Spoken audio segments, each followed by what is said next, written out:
ko sa'yo, walang katulad. Ang aking mo, binigyang kulay. Ang buhay kong ito, ako'y magsasaya. Magmumuli magkakalimutan ko, iyong pinawin. Kagalakan namin pinalit. At sa puso ko ngayon ay laging may bagong amin ng pagpupuri. Kalungkutan ko, iyong pinawin. Kagalakan namin pinalit. At sa puso ko ngayon ay laging may bagong amin ng pagpupuri sa'yo. Masasalamat ang alay ko sa'yo, walang katulad. Kabutihan mo, binigyang kulay. Ang buhay kong ito, ako'y magsasaya. Magmumuni bagkat masasalamat. Ang alay ko sa'yo, walang katulad. Kabutihan mo, binigyang kulay. Ang buhay kong ito, ako'y magsasaya. Magmumuni bagkat kalimutan ko, iyong pinawin. Kagalakan ng bibigay. At sa puso ko ngayon ay laging may bagong amin ng pagpupuri. Kalungkutan ko, iyong pinawin. Kagalakan. At sa puso ko ngayon ay laging may bagong amin ng pagpupuri. May bagong amin ng pagpupuri. May bagong amin ng pagpupuri sa'yo. Sabay-sabay tayo. Suminaw, nagalak ang lahat ng nilalang. Pumili ng Diyos na may kagalakan. Sama-sama tayo. Sumigaw, nagalak ang lahat ng nilalang. Pumili ng Diyos na may kagalakan. Wagas sa papuri. Wagas na papuri sa Kanya'y ibigay. Awitan siya, purihin siya, luwalhagin siya. Wagas na papuri sa Wagas na papuri sa Kanya'y ibigay. Awitan siya, purihin siya, luwalhagin siya. Sama-sama tayo sumigaw sa Diyos. Sumigaw, nagalakit ang lahat ng nilalang. Purihin ang Diyos na may kagalakan. Sumigaw, sa galak ang lahat ng nilalang. Purihin ang Diyos na may kagalakan. Sumigaw, sumigaw, sa galak. Sumigaw, sa galak. Sumigaw. Hallelujah! Para sa iyo, Panginoon, ang pagsigaw ng aming mga puso. Hallelujah! Tanging ikaw lamang, Panginoon, ang nararapat. Purihin ka, O Diyos.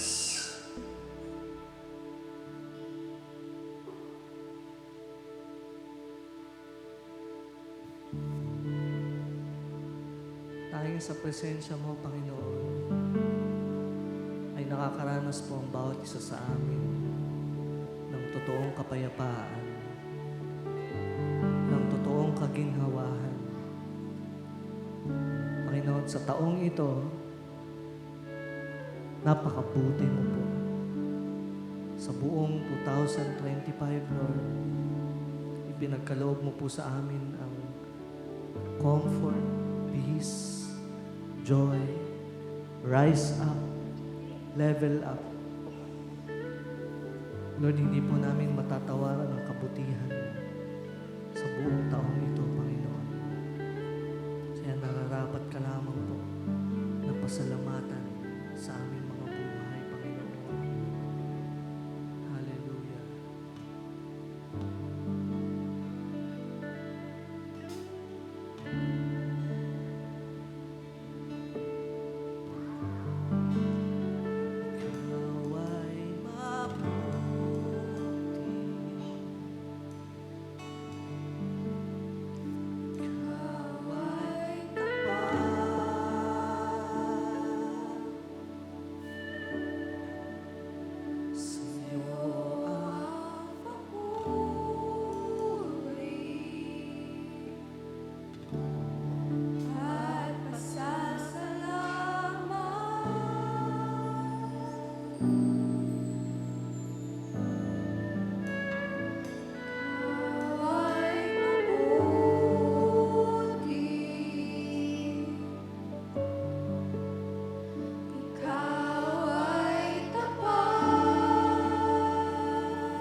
Kaya ang naisin ng puso ko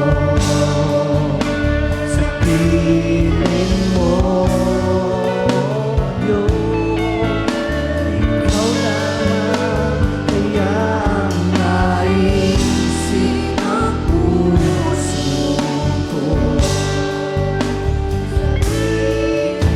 hati at sa kabiguan, sa pagluha ng puso na sugatan, sa pagsubok na iyong pinahintulutan. Salamat, Panginoon,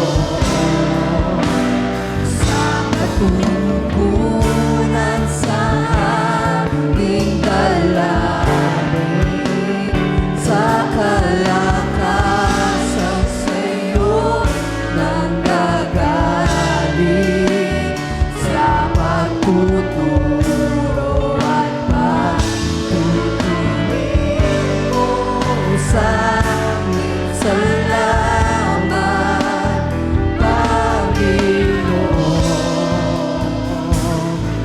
Salamat.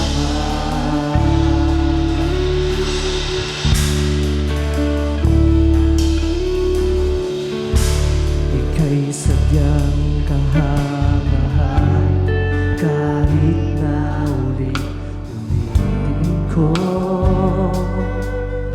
Sasabihin ko, mahirap man isalaraw ang damdaming aawitin ko. O aking Diyos, kung ang laman ng puso ko na awit na, maging sa kahuli-hulihan, ang nais ko ay sambahin ka, sambahin ka. Ang aking katunguhan sa'yo kadakilagan, sambahin ka, sambahin ka. Ang naging kadahilanan ng buhay ko't kalakasan, di man sapat lahat ng nalalamang ibig, ngunit sa'yo ay aawitin ang pag-ibig. Di man sapat lahat ng nalalamang ibig, ngunit sa'yo ay aawitin ang pag-ibig mo.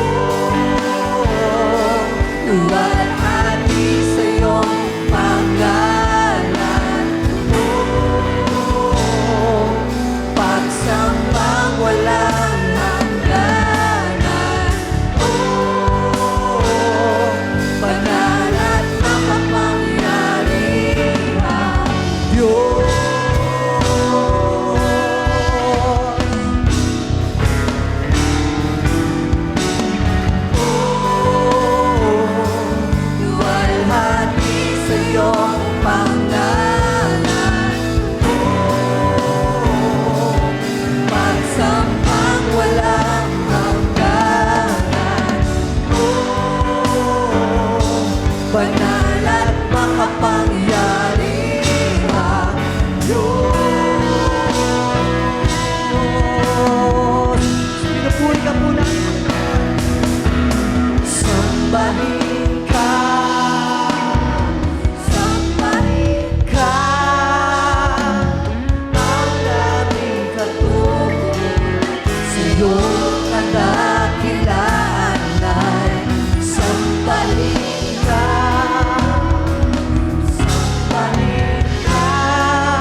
alay na nararapat,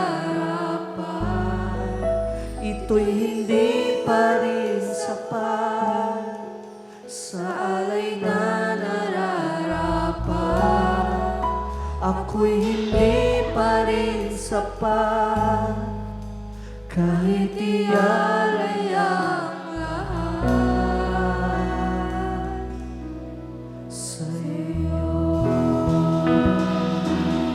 Tanging sa iyo, Panginoon, iaalay po ng bawat isa sa amin ang aming mga buhay, Lord, ang aming pagpupuri, ang aming pagsamba, ang aming palakpak, Panginoon, ang aming pagpupugay, Lord. Tanging sa iyo lamang, pinakamataas, pinakamagaling, Panginoon. Ang ulo ng simbahan na ito, Panginoon, ikaw lamang, Panginoong Jesus. Salamat po. Salamat po. Thank you, Lord. Pinupuri ka po namin, Panginoon. Hallelujah. Amen. Good morning po sa bawat isa. At ngayon po, tayo po ay umikot at kamayan po natin ang ating mga kapatiran habang dinideklara po natin ang kabutihan ng Diyos na nagbibigay ng kalakasan sa bawat isa. Hallelujah.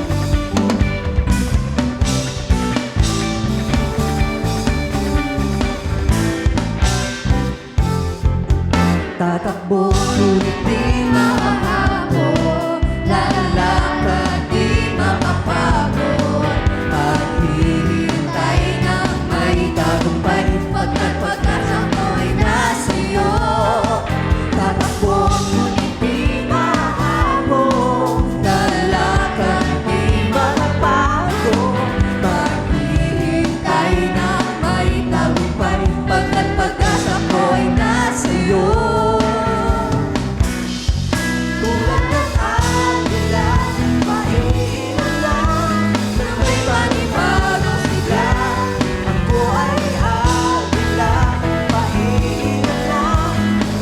Panibagong sigla, ikaw ang hangin na nagtutulak sa amin. Sa ibabaw ng bagyo na magkanggaling, o Diyos, purihin ka.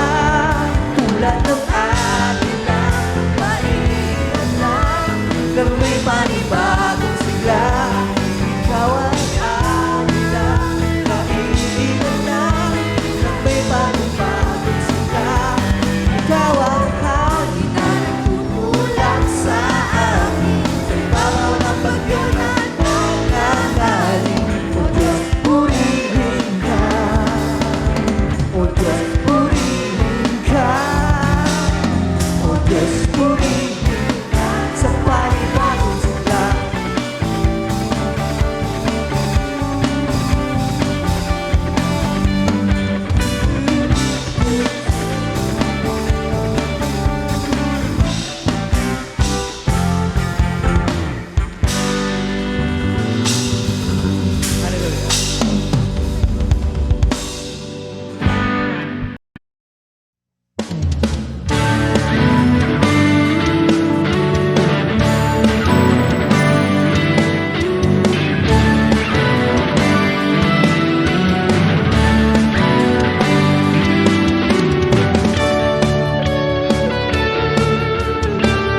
We're giving it all away, away. We're giving it all to go your way. We're giving it all away, away. We're giving it all to go your way. In the Father, there is freedom, there is hope in the name that is Jesus. Lay your life down, give it all now. We are found in the love of the Savior. We've come alive in you, set free to show the truth. Our lives will never be the same. We're giving it all away, away. We're giving it all to go your way.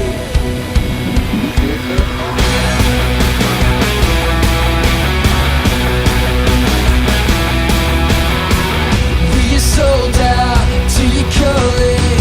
Everything that we are for your glory. Take our hearts now, have it all now. Let our light shine your light like the morning. We've come alive in you, set free to show the truth. Our lives will never be the same. We're giving it all away, away. We're giving it all to go your way. We're giving it all away, away. We're giving it all to go your way. The way we're singing.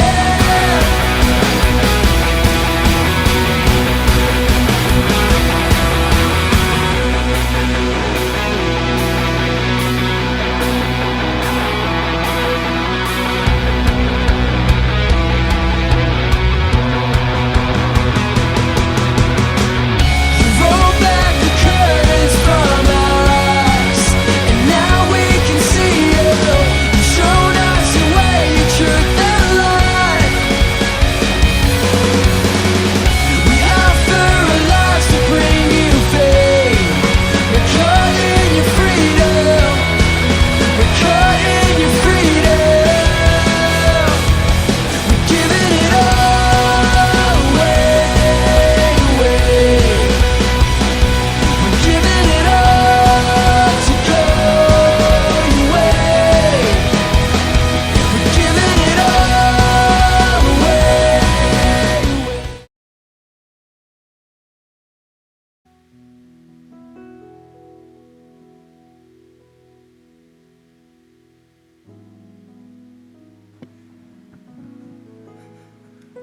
Ayan. Sarap po ng no? Yung praise and worship kanina. No, we are blessed talaga, no? Na to be in His house and really feel His presence, no? Kaya palakpakan po natin ang Panginoon. Kasi parang ayaw na natin matapos, di ba? Yung ganong experience, yung ganong encounter sa Panginoon. No? And, ayun, no? Ang sarap sa pakiramdam ng magpuri sa Panginoon. And we imagine mo last na pala to, Sunday ng 2025. And but look at us. No? Andito pa rin tayo. Patuloy na naglilingkod, patuloy na nagbibigay ng luwalhati, ng papuri at pagsamba sa Panginoon. And let us also give ourselves a round of applause because we remained in Him. Di ba? So, papuri sa Kanya. And can we say that this 2025, we are immensely blessed? Ay, parang dito lang sa harapan yung na-bless, ha? How about, can we declare, can we claim that we are immensely blessed this year? No? Yun ang sagot. Kasi, we are blessed, no? Not just financially. No, yung pagising araw-araw. No? That's the number one blessing that we get from the Lord. No? Ang pagpunta dito at maka-experience siya is a blessing spiritually from the Lord. No? Ang meron tayong matutulugan is a blessing from the Lord. Ang meron tayong pagkain sa hapag is a blessing from the Lord. Ang bawat isa na narito, kapatiran, I am blessed by all of you if you would believe me. I am encouraged to see you grow in your faith. We are blessed with our kids, with our family, with our loved ones. We are blessed with a lot of things. Ano nga ang sabi? Huwag natin hanapin ang wala tayo. Pagpasalamat tayo kung anong meron tayo. Amen? And sinasabi natin, ang lahat ng blessing natatanggap natin at matatanggap pa natin, patuloy na matatanggap, comes from the Lord. Hindi ko naman kaya kung ako lang. Hindi. But all of this is very important kung alam natin kung kanino nang gagaling. Ito ang sinabi sa 1 Chronicles 29:14. If you can open your Bibles and read with me. Mahalaga po na maintindihan po natin kung saan po nanggagaling, kanino po nanggagaling ang mga na-enjoy po natin. Yung creation, di ba? The fact no, na nakikita natin, na-enjoy natin ang creation ng Panginoon, ang sarap na eh. Di ba? Then, let us read, no? All together, no? It says, "But who am I?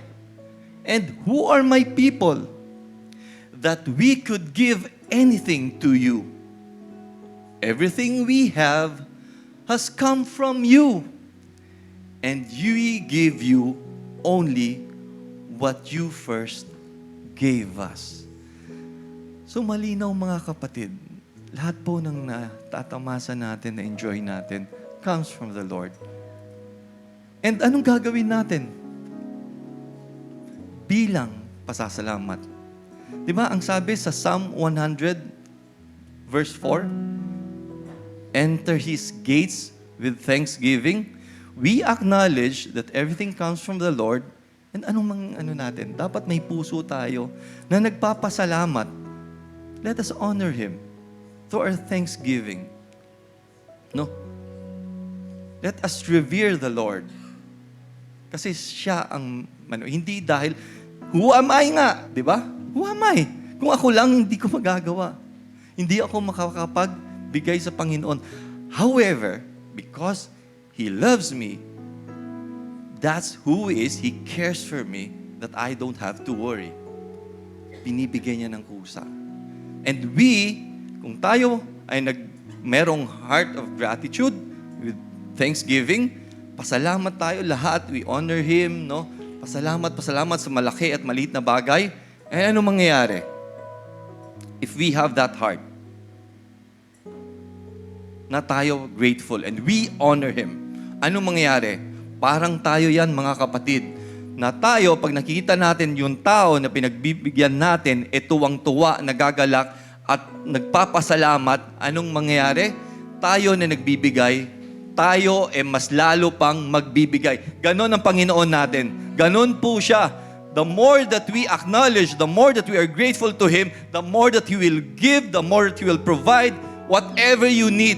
He knows it. You don't have to ask. You just have to believe and He will provide. Can we say amen?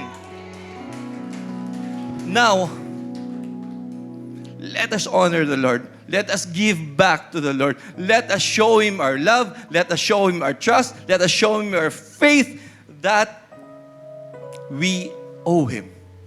I invite everyone, please, as we give our tithes, pwede pa namnamin natin, Lord, thank you. Thank you. Nararapat po kayo na pasalamatan. Nararapat po kayo na kami magkaloob at magbigay po sa inyo. Thank you. Thank you, Lord. I invite everyone.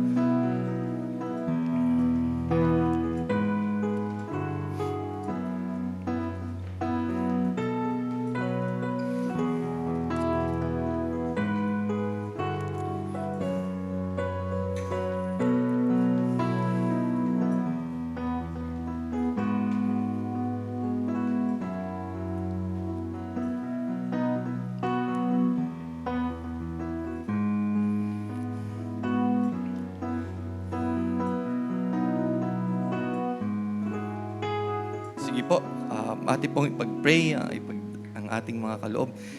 Heavenly Father, we just want to thank you, Lord, for all the blessings that you have bestowed upon us, you have endowed upon us, Lord.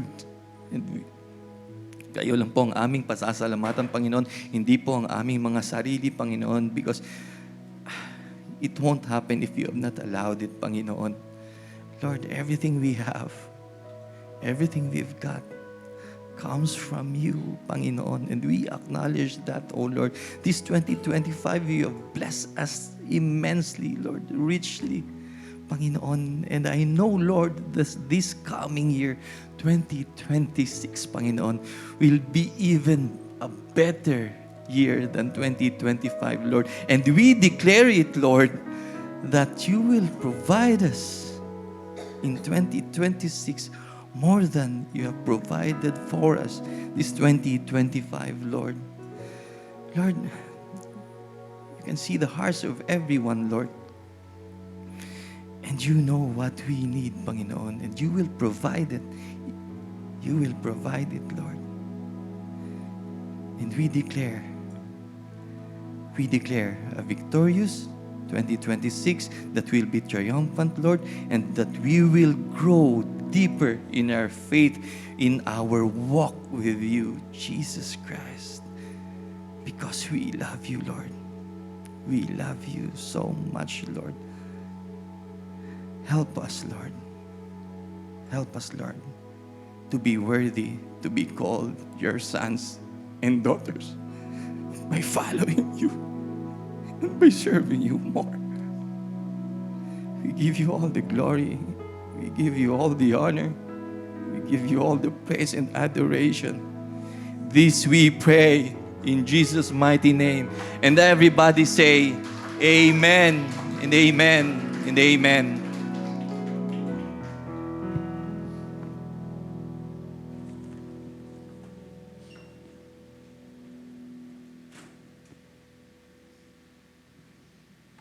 Amen. At magandang umaga po sa bawat isa. Are we excited today? Belated Merry Christmas and Happy New Year. Happy New Year po. Salamat sa Panginoon dahil ilang araw na lang po ay moving forward na din po tayo for the year 2026. But before anything else, before we start our message today, as we look back sa lahat po ng ginawa ng ating Panginoon para sa taong ito, ay pwede po ba natin pasalamatan ng ating Panginoon? Pwede po ba natin papurihan? Sige, palakpakan po natin ng Diyos. Hindi po naging madali ang journey. Papurihan po natin siya, dakilain po natin siya. Lord, thank you for the victory. Lord, thank you for the breakthrough. Thank you, Lord, for the answered prayers and even sa mga opportunity and privilege to serve you, God. Salamat, Lord, for the restoration. Thank you, Lord, sa lahat ng mga pagtuturo. Lord, salamat po sa mga paalala. Salamat, Lord, sa pamilya. Salamat, Lord, sa aming mga trabaho, sa aming mga pinagkakakitaan. Lord, salamat sa buhay. Salamat po para sa aming mga anak. Salamat po, Panginoon, sa buhay ng aming asawa. Salamat, Lord, sa kapatiran. Salamat, Lord, sa aming mga pastors and leaders, oh God. Salamat, Lord, sa mga faith group leaders at ang kanilang buhay, oh God. Salamat sa mga faith kids teachers. Salamat, Lord, sa OBS. Salamat, Lord, sa mga musicians, Panginoon, na patuloy na naglilingkod sa'yo. Salamat, Lord, sa mga ushering, sa mga nanay, Panginoon, na naghahanda ng aming mga pagkain. Salamat, Lord, para sa taong 2025. Salamat, Lord, dahil hindi ka nagbago. Salamat, Panginoon, dahil ikaw ay naging sapat sa aming mga buhay. You are more than enough sa lahat po ng aming mga pinagdaanan, Panginoon. Sa kabila ng lahat, naging sapat ang pagmamahal mo po para sa amin. That's why today, as we end, Lord, this year, we will give you the best praise and the best offering that we can offer, that we can give. Salamat po, Panginoon, sa iyong kabutihan. Salamat, Lord, sa iyong katapatan. Sa mga pagkakataon, Panginoon, na hindi kami naging tapat. sa mga pagkakataon, Panginoon, na kami po ay nagtumatalikod, sa mga pagkakataon, Panginoon, na kami ay nasasaktan. Lord, nanatili ka po, Panginoon, nakasama namin sa buhay po namin. Salamat, Lord. Salamat po. At pinupulit, pinasasalamatan ka namin sa pangalan ni Jesus. Amen and amen. Thank you, Lord. Ayan, bago po ang lahat, pakitingnan nyo nga po ang inyong mga katabi. Tingnan nyo lang po, wag nyo na pong singilin ng regalo kasi tapos na po yung Christmas. Pwede pang humabol. Dito po sa harap, pwede pa pong humabol. And tayo po ay nasa huling linggo na rin po for our series na Finish Well. And also today is our year-end service. And ang tanong ko po sa bawat isa, okay pa po ba tayo para sa taong 2025? Alam niyo po, matatapos na po yung taong ito at iba po yung ating mga pinagdadaanan. No? Iba-iba po yung ating mga pinagdaanan. Merong katagumpayan at meron din namang mga kabiguan. Pero kung tatanungin po tayo, as we look back, ano nga po ba yung pinakatumatak sa taong ito, sa pangyayari sa buhay natin at sa mga pangyayari sa ating pamilya, sa ating mga ginagawa, ano nga po ba yung impact nito sa atin? And para sa ating simbahan, ano nga po ba yung mga pag-aaral, yung mga pagtuturo na ginawa ng Diyos para po sa taong 2025? Alam niyo po, isa po sa mga tumatak ngayon sa ating simbahan, sa ating church, is marami po talaga ang nag-rise up sa kanilang paglilingkod. Amen? Marami po talaga ang nag-rise up. Marami po ang na-promote, hindi po sa position, pero sa kanilang pananampalataya. Marami po ang nagbago. Hindi po yan dahil sa kalakasan na meron po tayo, dahil po yan sa ating Panginoon. Bagamat hindi po natin maipagkakaila na meron pong mga pagsubok ang nadinaanan ng ating simbahan o tayo mismo, may mga pinagdadaanan, may pinagdaanan po tayo. Pero alam niyo po, naniniwala ako that all of us, lahat po tayo, we want to finish well for the year 25 strong. And tayo po ay continuously stronger habang tayo po ay nabubuhay. Alam niyo ang kagandahan po nito, meron pong mga pagbabago, meron mga nagbago sa mga susunod na taon. Pero alam niyo, napatunayan po natin na sa lahat ng mga na-experience natin, ang Diyos po ay hindi nagbago. He is our God and He changed not. People may change, people may fail us. Yan ang Bible, we can fail. Lahat po kami, siguro may mga pagkakataon na nabigo po namin kayo or kayo mismo, kayo din po, nabigo nyo din po kami. Pero ang Panginoon, He is faithful to His promises. Siya po ay mapagkakatiwalaan at siya po ay tapat sa kanyang salita. And as the year 2025 end, and as the year 2026 start, ganun may mga natatapos, at may mga inuumpisahan, may mag-uumpisa. Bagamat hindi po natin alam o hindi po natin nakikita yung kabuang mga pangyayari sa mga susunod na taon, sa mga susunod na panahon, no one knows our future. But the very best thing to know is that Jesus holds our future. Jesus knows our future and He knows what is best for your future. Marahil merong mga major change sa buhay po natin sa mga susunod na taon. Pero I want you to know na ang Diyos po, His plans for us, for each of us, is to prosper us and not to harm us. To give us hope and a good future. Marahil marami tayong mga plano sa mga susunod na taon. Kasi sabi yan ng Bible, that many are the plans in man's heart. Pero ito po ang pangako at ang sinasabi ng Biblia, but the Lord's purpose will prevail. One thing that we can learn for this year is yung importansya po na tayo po ay sumusunod sa kalooban niya. Kahit na minsan hindi natin maunawaan, or kahit minsan hindi natin alam yung ating mga kinakaharap, meron tayong mga ibang desire, pero ang encouragement po sa atin ng Panginoon para sa taong ito is tayo po ay sumunod lamang, to follow Him wherever na tayo po ay dalhin ng ating Diyos. We will continue to be diligent and to continue to fear and honor our God. Hindi po sa ating mga sariling kalakasan, but through the grace of God. And the purpose of our message today is to thank the Lord sa mga huling araw po ng taong ito. And tayo po ay mag-umpisa sa panibagong taon ng meron pong pananampalataya. Ito yung ating goal for the year to come. Not just to finish well, but to start in our faith stronger. Kaya ang title po ng ating pag-uusapan, A Faithful Finish and a Fresh Start. Reset. Ending this season with gratitude. Ending this season ng meron pong pagpupuri sa Panginoon. And entering the next year na meron po tayong panibagong simulain. May panibagong pananampalataya. Alam niyo, isa po sa mga lessons na gusto natin matutunan, lalo na sa ating mga buhay, that we are in a race. Lahat po tayo, meron po tayong mga takbuhin. Meron po tayong mga kanya-kanyang season sa buhay natin. And in that season, we need to continue to be strong in order na tayo po ay magawa natin yung kalooban ng ating Panginoon. Sabi po sa Hebrews 12, verse 1 to 2, therefore, since we are surrounded by such a huge crowd of witness to the life of faith, let us strip off every weight that slows us down. Alisin daw po natin yung mga bagay na nagpapabagal sa atin, sa ating mga pananampalataya.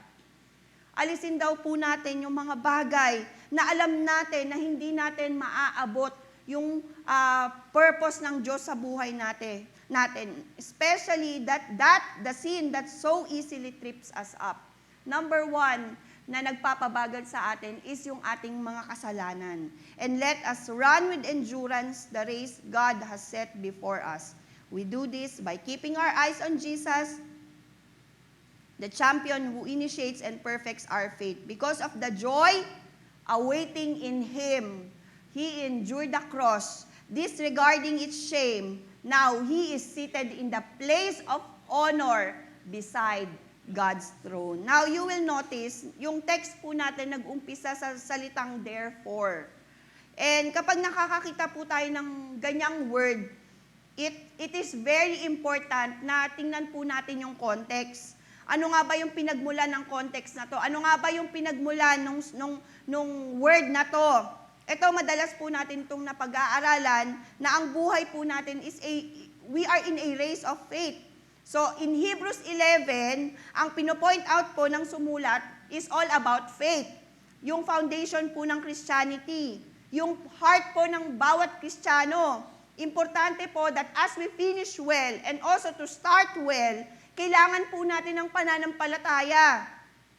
Pero what really amazes us dito sa word ng Panginoon as we continue sa buhay natin is yung sinabi po ng writer, to fix your eyes, to keep your eyes on Jesus in order for you to finish well and to experience fresh start, ay kailangan po focus po tayo sa kung ano po yung pinapagawa ng Diyos para sa atin. Fixing our eyes on Him, it means we set our thoughts, we set our life, walang iba kung hindi sa Diyos at sa Kanyang kalooban at sa Kanyang mga gawa. One thing na importante sa buhay natin bilang mga Kristiyano is tayo po ay manatiling stronger in our faith, maging focus in everything sa buhay natin. And ang focus po is all about Jesus at yung task na pinapagawa niya po sa buhay po natin. Hindi ko po alam kung ano po yung task na ibinibigay ng Diyos sa bawat isa. Pero malalaman lamang po natin yan if we are closer to our God, the maker of our life, the maker ng ating mga plano, ng ating mga decision. Nandito po tayo ngayon because of God.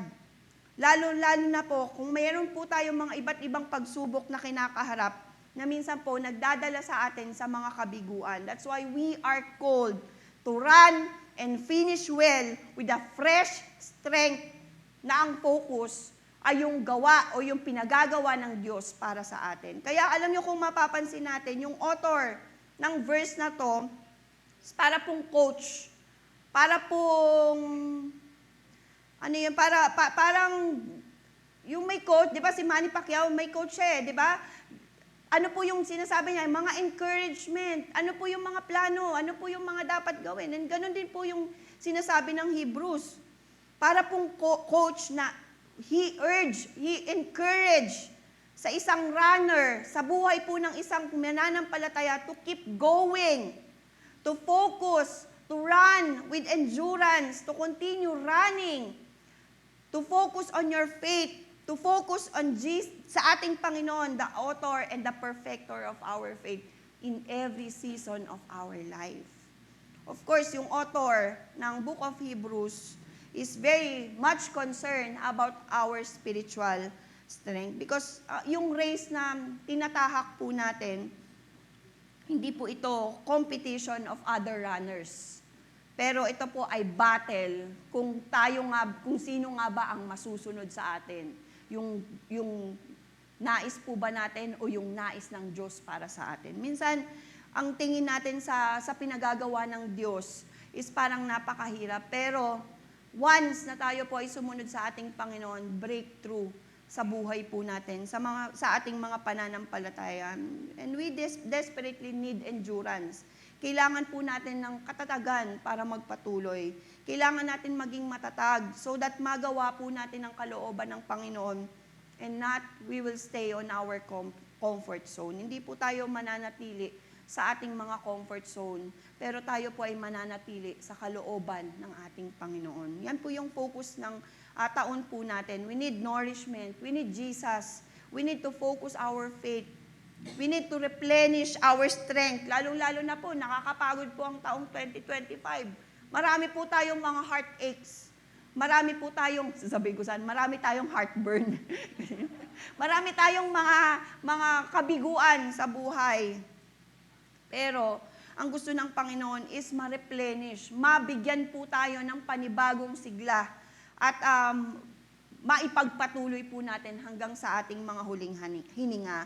Alam niyo po, ang plano ng Panginoon sa atin is magtagumpay. Yun po ang plano ng Diyos sa atin. Sa lahat ng aspeto ng buhay natin, yung magtagumpay po tayo. At ang nais niya is mapagtagumpayan po natin yung mga struggles and even the battles na kinakaharap natin. Alam natin that God allowed these troubles, these hardships, hindi po para pabagsakin po tayo. He allowed these pains, this hurt sa buhay natin to build our character, to build yung ating trust sa ating Panginoon and to deepen our faith na wala po talaga tayong ibang kayang gawin kung hindi ang kumapit at magtiwala sa ating Panginoon. Alam niyo po, isa po sa masasabi natin na focus sa kanyang pagtakbo, sa kabila ng kanyang mga pinagdadaanan, is si Paul. And tingnan natin kung paano nga ba siya, kung paano niya nga ba natapos yung kanyang takbuhin. Sabi nga po sa 2 Timothy 4:6-7, "For I am already being poured out as a drink offering, and the time of my departure is at hand.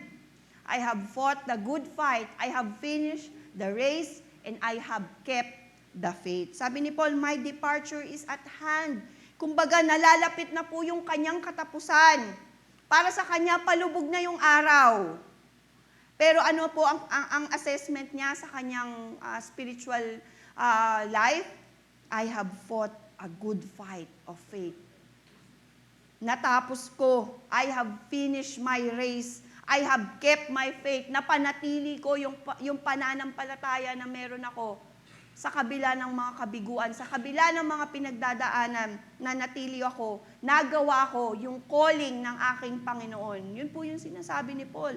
Ito po ay isang statement ng isang tao who finish well and who finish the race strong. Katulad po ni Paul, habang tayo po ay nabubuhay, ano po nga po ba yung dapat po natin ipagpatuloy? As we start our year and also as we continue our life sa taong ito, I believe hindi po naging madali. Hindi naman po smooth yung takbuhin po natin. Sino po ba ang maganda ang takbuhin ngayon? Naging maganda ang kanyang buhay sa taong ito? Wala po eh. Lahat po tayo, nakaramdam po tayo ng kapaguran, nakaramdam po tayo ng panghihina. Siguro may mga pagkakataon na na-disappoint po tayo, na-frustrate po tayo sa ating mga pananampalataya. Pero ano pong ginawa natin? para po tayo ay mapanatili at matapos ang taong ito na meron pong pananampalataya. We look for Christ as our nourishment. Hindi lamang po pagtatapos ang importante. Importante din po na maumpisahan po natin ang taon at maipagpatuloy po natin ng tama at merong pananampalataya.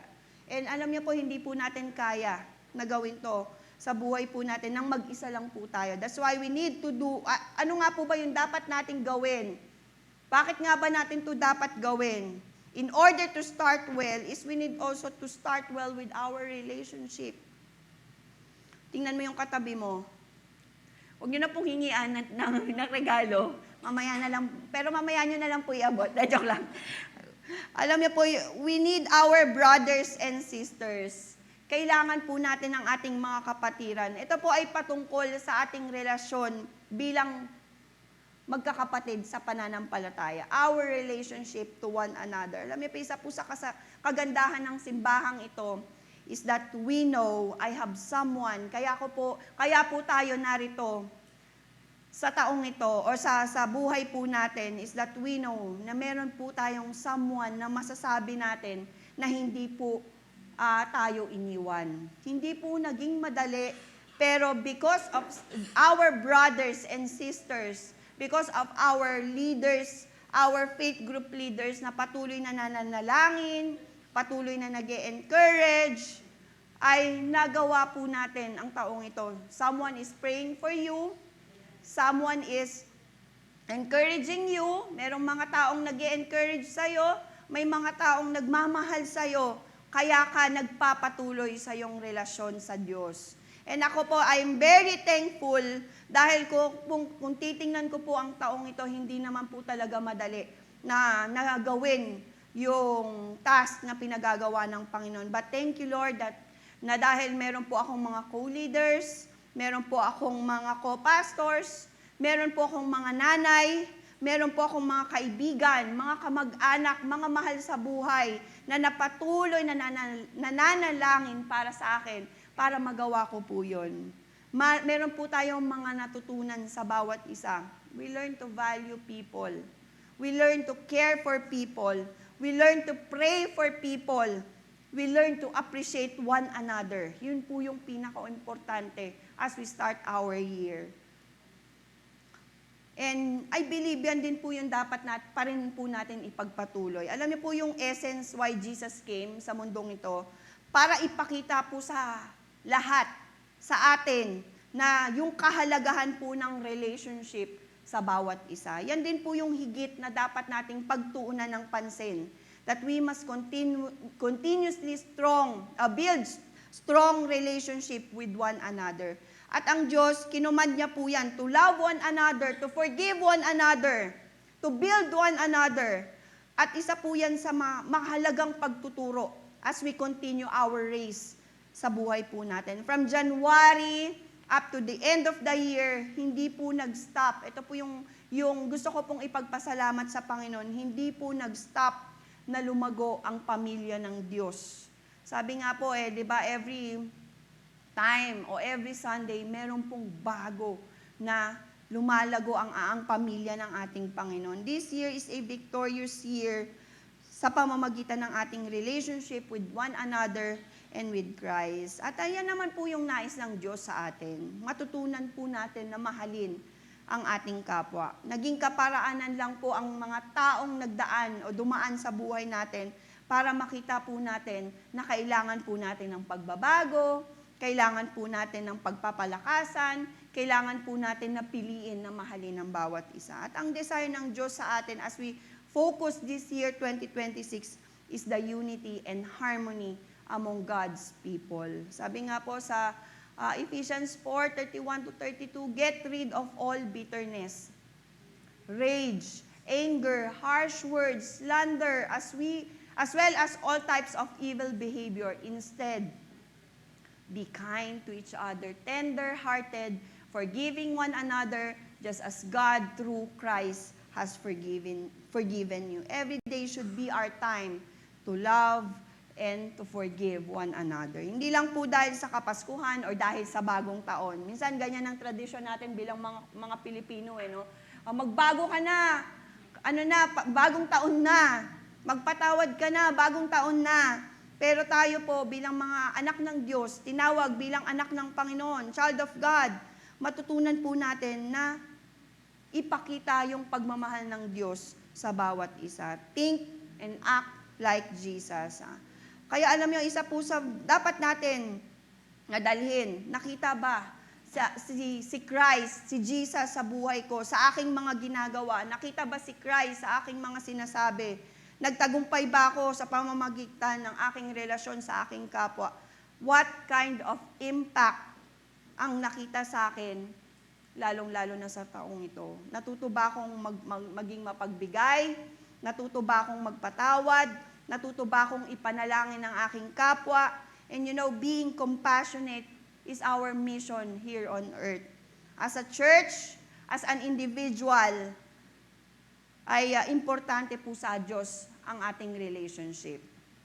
Sa taong 2025, yan pa po ang dapat nating pag-ibayuhin. Ibig sabihin, mas kailangan po natin na mahalin ang bawat isa at ipagpatuloy hanggang sa muling pagbabalik ng ating Panginoon. The Lord wants us to continuously strong, to build our life through our relationship. Sabi nga po sa 1 John 3:18, my little children, let us not love in word or in tongue, but in deed and in truth. Patuloy po nating mahalin ang bawat isa. We are not just started, hindi natin gustong mag-umpisa lamang ng maayos, but gusto nating ipagpatuloy ng maayos po yung ating relationship sa ating kapwa, sa ating Diyos at sa ating kapwa. So let's have an assessment. Kung meron mang kabiguan in our relationship, this is the right time to start this year having a right relationship sa Diyos at sa ating kapwa. Kapatid, our focus is this New Year is to start well and to deepen our relationship with one another. And even your pastors, we need your prayers. Even your leaders, we need your encouragement po sa bawat isa. We need to run together in order to finish the race that God sets for us. Saan man po tayo ilagay ng Diyos, balang araw, sa muling pagkikita natin, sa muling pagbabalik ng Panginoon, magkikita at magkikita pa rin po tayo. Mahalaga po yan sa ating Diyos. And through your heart, nandito man po ang inyong mga pastor, or wala, tulungan po natin ang bawat isa.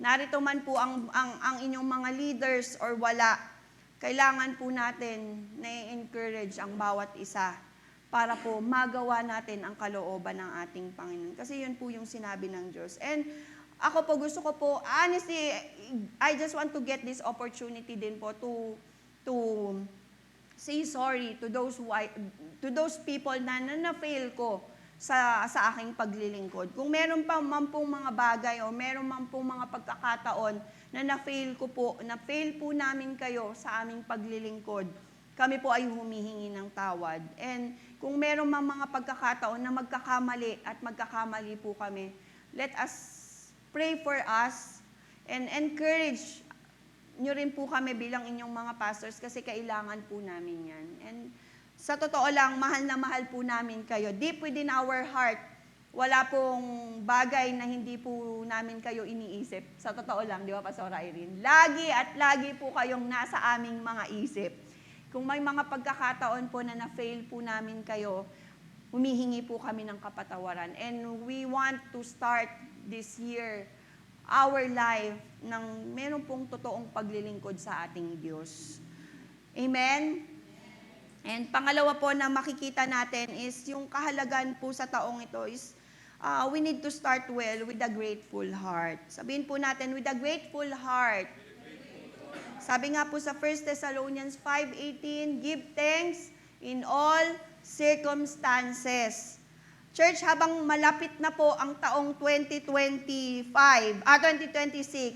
ang Diyos po tinatawag po tayo to finish well with gratitude. Not because everything was easy. Hindi naman po madaling ang taong ito. Not because everything ay naging maayos. Not because yung journey natin is full of joy, full of excitement.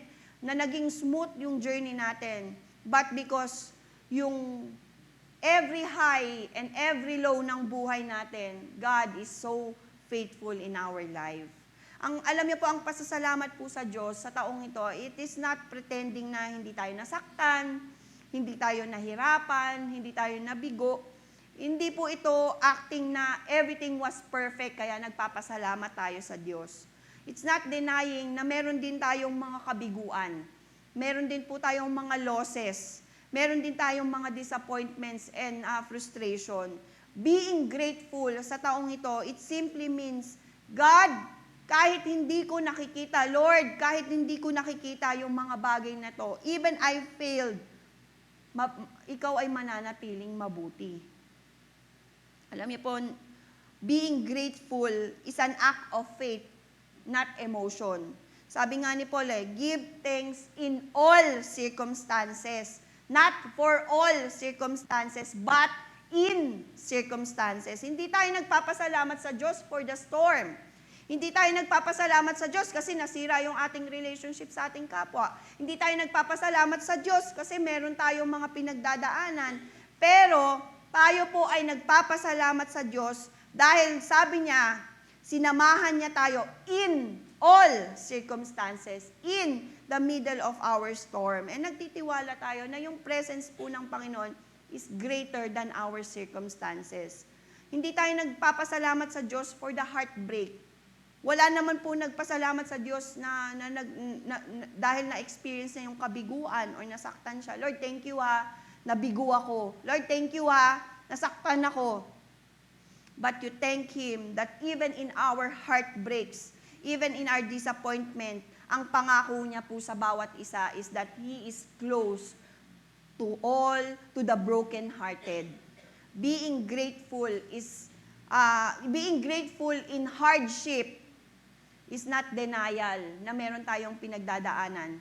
Pero ito po ay merong malalim na pananampalataya. Sabi nga po sa Habakuk 3:17 to 18, though the fig tree does not bud, and there are no grapes on the vines, through the olive crop fails, and the field produce no food, though there are no sheep in the pen, and no cattle in the stalls, yet I will rejoice in the Lord, and I will be joyful in God, my Savior. Sino po yung kayang magpasalamat sa Panginoon? Maging grateful sa Panginoon. Sabi niyan, kahit yung mga hindi nagbubunga, kahit walang mga pagpapala, kahit may mga pagsubok, kahit walang-wala, pero pinipili pa rin, I still rejoice in the Lord. I will be joyful in the Lord. Being joyful and thankful is a decision. Decision po yan na ginagawa natin every day. Even meron tayong mga pinagdadaanan o pagdadaanan sa taong ito, being grateful, it reminds us na ang Diyos po ay kasama po natin sa ating mga buhay. Lahat po tayo dumadaan sa battles. May mga bitbit po tayong takot, may mga bitbit po tayong mga pangamba. I'm sure hindi po alam ng bawat isa yung pinagdadaanan ng bawat isa. Pero despite of everything that happened in our life, you're still here. You're still standing. You are still holding on to God. Hindi po yan kalakasan na nagmumula sa'yo, pero that is mercy and grace ng ating Panginoon to finish well. Sabi nga po sa Lamentation 3:22 to 23, His mercies begin afresh each morning. Araw-araw, ang Diyos po ay may ginagawang bago sa buhay natin. Kahit na meron po tayong mga pagsubok, kahit na meron po tayong mga pinagdadaanan, pero araw-araw po, yung kahabagan ng Panginoon, yung pagpapala ng Panginoon, yung grasya ng Panginoon ay ibinibigay niya sa buhay po natin. Gratitude, being thankful, it opens our eyes na kumikilos ang Diyos in our life. Being grateful is also keeps us from becoming bitter. Kapag tayo po ay nagpapasalamat sa Panginoon, natututunan po natin na malayo sa kasalanan, na malayo sa bitterness. Kasi kapag tayo po ay hindi na natututong magpasalamat, ang tinitingnan lang po natin is yung ating circumstances. We compare. Kung, bakit siya, Lord? Bakit siya, Lord? Bakit siya? Pero kapag tayo po ay marunong magpasalamat, it keeps us from becoming bitter. Kapag marami tayong mga dapat ipagpasalamat, hindi po dahil mahirap ang buhay, pero dahil ang Diyos po ay kasama natin sa ating mga buhay. And being grateful also guard our heart from all the negative things. Sabi nga po dyan do not be anxious about anything, but in every situation, by prayer and petition, with thanksgiving, present your request to God.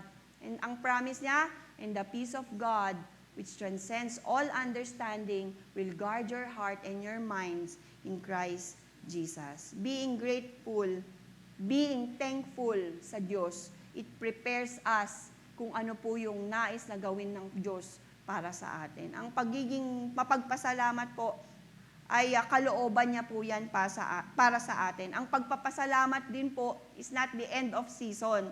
Na kapag nakuha na natin yung ating mga prayer, nandun na po tayo sa answered prayer, okay na, tapos na.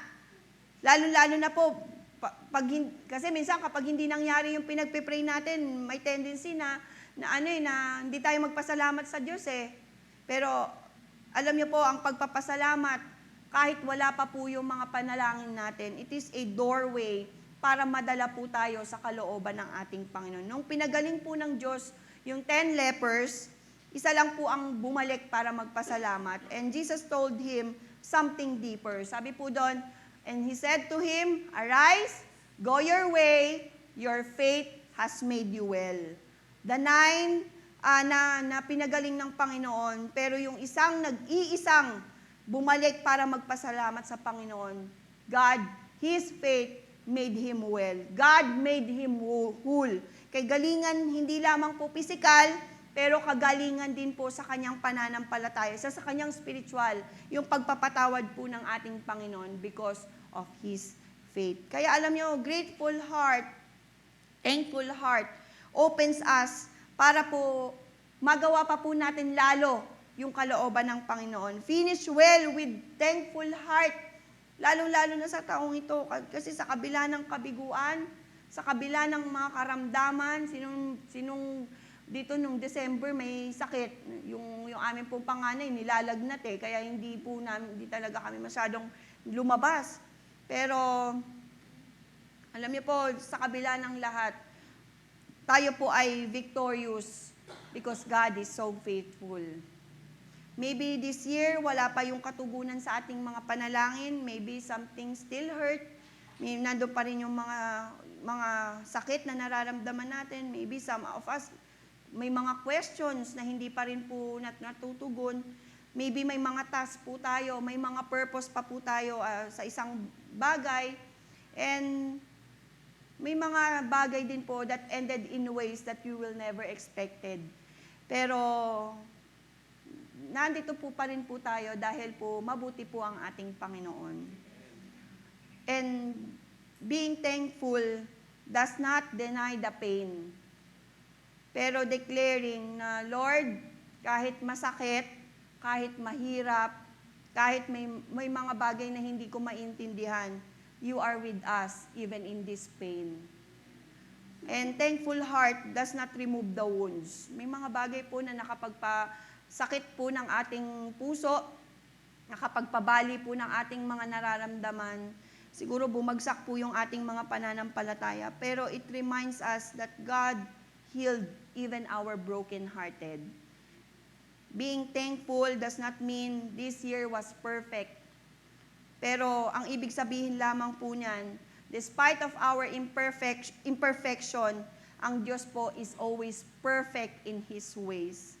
You are perfect in all of your ways. Diba? Sabi nga, because you are our good Father. So today, as we finish this year, wag po natin hayaan na meron po tayong pain.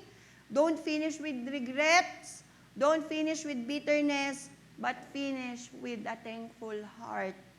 by lifting our praises to God, by lifting our hearts to God, by lifting our worship, our eyes to God. And ito yung maging laman ng ating pagpapasalamat. Lord, thank you for carrying me for the whole year. Thank you for keeping me in my faith. Thank you for fighting for me sa mga pagkakataon that I cannot fight. Hindi ko kayang magawa yung mga nangyayari, pero you fight for me. And thank you, Lord, for not letting me go. Kahit na sa mga pagkakataon na gusto na po natin mag-give up. Ito po yung dapat nating panghawakan sa taong ito. The same God that brought us this year is the same God that we will walk nakasama natin into the next year. Finish with a thankful heart because the best is still yet to come. The latter will be greater than our past. Sabi yan ng Bible, the future is greater than our past. At the 2026 will be greater than 2025. Tama ba? Tama. 2026 is greater than the year 2025 because God is faithful. Amen? Thank you, Lord. Thank you, Lord, sa pangako mo.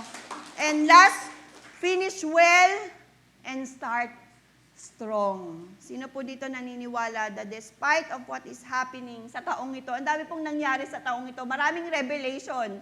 'Di ba? Sa gobyerno pa lamang, ang dami ng revelation, ang dami ng mga nangyari.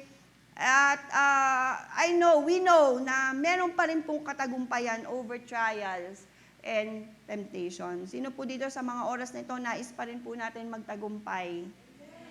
Siyempre, lahat po tayo nais natin magtagumpay, no? Kasi wala naman pong nais na maging talunan. Pero in reality, hinahanda po tayo ng ating Panginoon, meron pa rin pong mga paghihirap para sa taong 2026. That even si Jesus po mismo ang nagsabi niyan. Si Jesus po, hindi po siya naging exempted na ma-experience din po yung temptation. Pero alam niyo po, kung hindi po niya na-experience yung mga pagsubok na yon, hindi rin po natin mararanasan yung katagumpayan na yon. Kung puro katagumpayan lang po yung na-experience natin sa taong 2025, sigurado hindi po tayo titibay. Sigurado kung naging smooth po yung ating 2025, hindi po tayo lalago sa Panginoon. Kung hindi po naging smooth, sigurado kung naging maayos po yung taon natin, ay wala po tayong pananampalataya because life is so easy. Ganun ang tao di ba? May mga pagkakataon na kapag maayos yung kanilang buhay, may mga pagkakataon na nalilimutan natin ang ating Diyos. Pero God allowed these trials for us to grow and for us to learn and for us to depend sa ating Panginoon. To see that God gives us victory sa kanyang purpose and sa kanyang plan. Sabi niya nga I have told you this, John 16:33, I have told you this so that you may have peace in me. Here on earth, you will have many trials and sorrows. Ganun pa rin po sa taong 2026. Pero ang promise niya, but take heart because I have overcome the world. Naniniwala po ako na sa bawat tao po na nandito at nakaupo, may pagkakataon po na dadanas pa rin po tayo ng hirap. Mga pagsubok, lalong-lalo na sa taong 2026. Ang dami pong nagbago, our life, our economy. Iba siguro sa atin na wala ng work. Iba siguro sa atin na wala ng mahal sa buhay. At nagkaroon ng broken relationship. Tayo po, naka-experience ng anxiety, naka-experience ng fear. Hindi po natin may pagkakaila that we suffered emotionally. May pagsubok, may problema, yes. Pero isang bagay po ang sigurado po tayo para makita ng bawat isa na sa lahat ng bagay na na-experience natin, merong plano ang Diyos para sa akin at para sa iyo. Because of Jesus, meron po tayong victory sa mga pagsubok na to. Sabi niya sa verse, sinasabi ko sa inyo ito, I have told you all this para meron kayong kapayapaan. Alam niyo po ang comforting words ng Lord? Sinasabi ko ito sa'yo. Dave, sinasabi ko ito sa'yo. Merong mga paghihirap, Chantal, sinasabi ko to sa'yo. Sabi ng Panginoon sa atin. Princey, sinasabi ko to sa'yo. May mga pagsubok. Alam mo, ang bibigat na ng mga pagsubok nila, no? Pero ang pangako ng Diyos, huwag kang mag-alala. Kasi lahat yan, napagtagumpayan ko. Di po ba isang malaking kagaanan yan sa pakiramdam? Walang victory kung wala pong laban. Sa lahat ng gustong maging matagumpay, isang bagay lang po ang dapat nating paghandaan. Meron pa rin pong unos ng buhay. Lalo-lalo na sa buhay natin sa mga susunod na taon. Pero wag po tayong matakot. Ay, Pastora, nakakatakot yung mga sinasabi mo, ha? Dahil ang pangako po ng ating Panginoon, I will be with you until the end of age. Sa kagandahan po ng mga experience natin, hindi po dahil magaling po tayong mag-handle ng situation natin. Alam niyo po yung idea ng tao of looking to God for strength, lalo na po sa midst of trials and temptation and hardships. Ang pinakamaganda po, wala po tayong ibang kakapitan kung hindi ang ating Panginoon. Kami po, kaya po namin kayo, mabibigo po namin kayo, maniwala po kayo o hindi, mabibigo po namin kayo bilang inyong mga pastor. Mabibigo nyo rin po kami. Pero sa kabila ng lahat, ang Diyos pa rin po ang ating magiging sandigan, magiging fortress, magiging safe refuge, magiging strength, at sa lahat po ng bagay na ating mga pagdadaanan, ang encouragement po sa atin. In Psalms 46, verse 1 to 3, God is our refuge and strength, an ever-present help in trouble. Therefore, we will not fear, though the earth give way and the mountains fall into the heart of the sea, though its waters roar and foam and the mountains quake with their surging. Ang purpose kung bakit inaalaw po ng Panginoon ang mga paghihirap na to, that in these hardships, that in these trials, it reminds us that God is an ever-present God sa buhay po natin. And instead, na tayo po i-avoid natin yung suffering, mas maganda, we seek to learn and to grow sa mga pagsubok na meron tayo for us to be matured. Because God, sabi niya, God will always help us because God is with us and God is for us. Our hard times are designed para tayo po ay mas lalong mapalapit sa Diyos. In every dark tunnel na minsan hindi natin akala natin that we are lost, alam niyo po, there will always be light at the end. And in every hardships and trials sa buhay natin, there is victory. Kung tayo po ay mananatili sa kanyang kalooban at sa ating pananampalataya. Alam natin that we have a great God. Amen?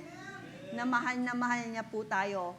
Kung paano niya po tayo pinagtagumpay sa taong 2025, ganon din po sa taong 2026. Ang Diyos po ang magbibigay sa atin ng katagumpayan because He is good and He will always be good sa buhay natin. I will close sa araw po na ito. Gusto rin po syempre natin makapag-spend time tayo with our family kasi ito lang po yung pagkakataon natin to rest. And as we close our series, nagko-close tayo ng series, nagmo-move on na rin po tayo for the year 2026. This is also my last preaching for the year 2025. Pero alam po natin that we will continue to start well in the year 2026. Amen? Marami pa pong gagawin ang Diyos sa buhay natin for the year 2026. The best is yet to come. And as we stand at the edge of 2 seasons, hindi po tayo nagmamadali na matapos ang taon na ito, but we will truly enjoy the presence of our God. 2025 may have stretched us, may mga dreams na nade-delay, may mga prayers na parang ang bigat, May mga nights, may mga gabi na sobrang disappointing. But, thank you, Lord, that you are still here. Ito na rin po yung huling araw ng pagsimba natin. No? Tama ba? Next week, Next year na. Next year na yung muli nating pagkikita. Pero may Wednesday pa po tayo, ha? See you next year. And we finished 2025 not pretending na it was easy. Madali lang ang 2025. Pero alam niyo po, mabuti po ang Diyos. Thanking God, we thank God that He is so faithful. We surrender our pain, we surrender our mistakes, we surrender our disappointments. And now that we will step into 2026 with faith, not fear. We will start not with a perfect plan, but with a surrendered heart.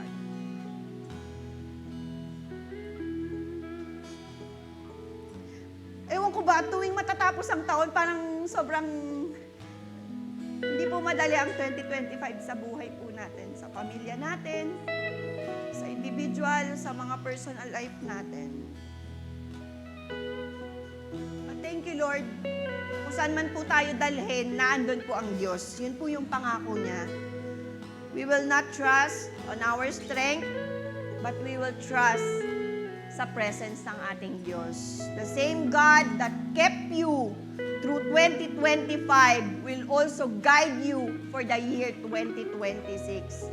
Marami man po ang magbabago, marami man po ang mga hindi inaasahan sa taong ito, pero ang Diyos po, hindi po siya kailanman magbabago.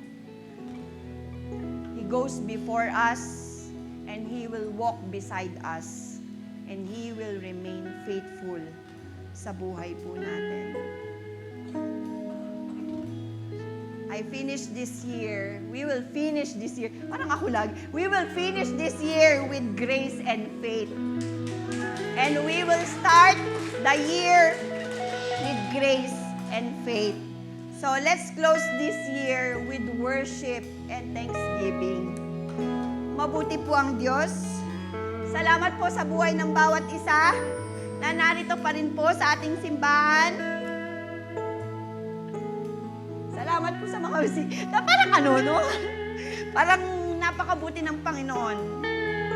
And we will start the year with a grateful heart, with a thankful heart. Kasi po siya po ay mabuti. We will just obey kung ano po ang sinasabi ng Lord. Dahil naging sapat po siya for the year 2025. God is so enough. Sapat po ang ating Panginoon. Sapat ang biyaya, sapat ang pagpapala, sapat ang kalakasan, sapat sa lahat ng pangangailangan, sapat ang pagmamahal, sapat ang kalinga, sapat ang pagtuturo, sapat siya sa lahat ng bagay. That's why we will worship Him. Can we just stand up? Thank Him. Salamat po sa buhay ng bawat isang naglilingkod. Salamat po sa buhay ng mga bawat isa na meron pong katagumpayan sa taong ito. Salamat, Lord, for the life of your people. Salamat, Lord, sa mga taong ito na patuloy na naglilingkod. Lord, this is not the end, but this is just the beginning of your will, of your plan for the CCOF Church. Marami pang kaluluwa, Lord, ang makakakilala sa'yo. Marami pa po, Panginoong, pagpapala ang mararanasan namin. At marami pa pong katagumpayan sa taong ito. Lord, we thank you, God, for bringing us this year, Lord. This is not easy. May mga decisions, may mga plano, Panginoon, na hindi po kayang sukatin, na hindi po kayang unawain. Pero Lord, we trust you, O God. And Lord, kung meron mang kabiguan, meron mang pong mga pangarap, Panginoon, at mga bagay na hindi inaasahan, Lord, we declare that you are good and you will always be good in our life. Salamat, Lord, sa bawat ministry. Salamat, Lord, sa aming mga co-pastors, co-leaders, sa aming mga leaders and pastors. Salamat, Lord, sa buhay ni Pastor Rene, Panginoon. Lord, give us more wisdom to handle our church, to handle your church. Lord, give us more heart and compassion, Panginoon, sa bawat isa. Lord, this year, maraming nag-rise up. And we thank you, God, dahil hindi ka nagbago. Yun po ang pangako mo. And katulad, Lord, ng aming declaration verse this year, the Lord, will make it happen at the right time. And this is the right time, oh God, that family restored, faith deepens, oh God. May mga relationship, Panginoon, na naibalik. May mga restoration, Lord, sa buhay ng bawat isa. At higit sa lahat, Panginoon, sinamahan mo po kami. Salamat, Panginoon, sa iyong biyaya. Salamat, Lord, sa iyong kapangyarihan.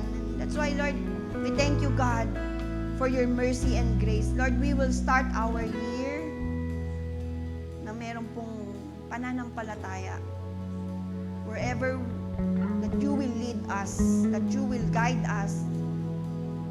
Sabi ng sa iyong salita, Lord, my cup overflows with blessings, and surely your goodness, your mercy will follow me all the days of my life, and I will live in the house of the Lord forever. You are our good Father. You are our good shepherd. Lord, salamat po, Panginoon, for the whole year of 2025. May mga ministry, Panginoon, na nagtagumpay. May mga ministry, Lord, na nadapa. May mga ministry, Panginoon, na nag-grow, God. Pero lahat yun, Panginoon, yun ay dahil sa biyaya mo. Sapat, tapat ang pagmamahal mo. Lord, sa muling pagkikita namin sa susunod na taon, next week, Lord God, alam po namin, you will open the door of breakthroughs in every life of your people. Salamat, Lord. Taas po natin ang ating mga kamay. Lord, salamat po, Panginoon, sa iyong kabutihan. Salamat, Lord, sa iyong mga pagpapala. At nawa, Panginoon, sa pagbubukas po at sasara ng taong 2025 at pagbubukas, Panginoon, ng taong 2026. Lord, hindi man po namin, Panginoon, alam yung buong mangyayari, Lord, for the year 2026. But, Lord, we know that you hold our future. We know, oh God, na nasasamahan mo po kami. Panginoon, ingatan mo po ang iyong mga anak. Ingatan mo po kami, Panginoon, in every decisions, in every plans, oh God. In every ways, guide us, Lord. Lord, this is the year of breakthrough sa buhay po ng bawat isa. Marami po, Panginoon, mapagpapala so that also they will be a blessing to others. Marami po, Panginoon, ang magkakaroon ng boldness so that, Lord, your word will be heard. Marami po, Panginoon, ang mag-step up even though hindi nila alam kung saan. But, Lord, you will guide us, Lord. Be with us. Correct us. Bless us, oh God. And salamat po, Panginoon, sa buhay ng bawat isa. Salamat, Lord, for the leaders, for the faith group leaders, for the members, for the Ignite team, oh God, for the faith kids, for the worship team. Lord, thank you dahil alam po namin, Panginoon, hindi ka nagbago at hindi ka nagkulang. Ikaw ay sapat at higit pa. Pagpalain mo po ang bawat isa as we spend, Lord, our time with our family. Ikaw pong siyang patuloy na mag-bless. At ingatan mo po kami, Panginoon. Ibalik mo po kami sa susunod na linggo na meron pong pagpapala at meron pong panibagong kalakasan na nagmumula sa iyo. Lord, ipuin mo po ang lahat ng merong mga karamdaman mula ulo hanggang kanilang talampakan, Panginoon. At maranasan, Panginoon, ang katagumpayan sa kanilang mga buhay. Lord, we love your church. We love your people, oh God. That's why we give glory and honor to you, our God, the head of this church, the head of this family, oh God. We thank you, God. And ingatan mo po kami sa aming pansamantalang paghiwa-hiwalay at maranasan, Panginoon, ang pagpapala mo sa pangalan ni Jesus. Amen. And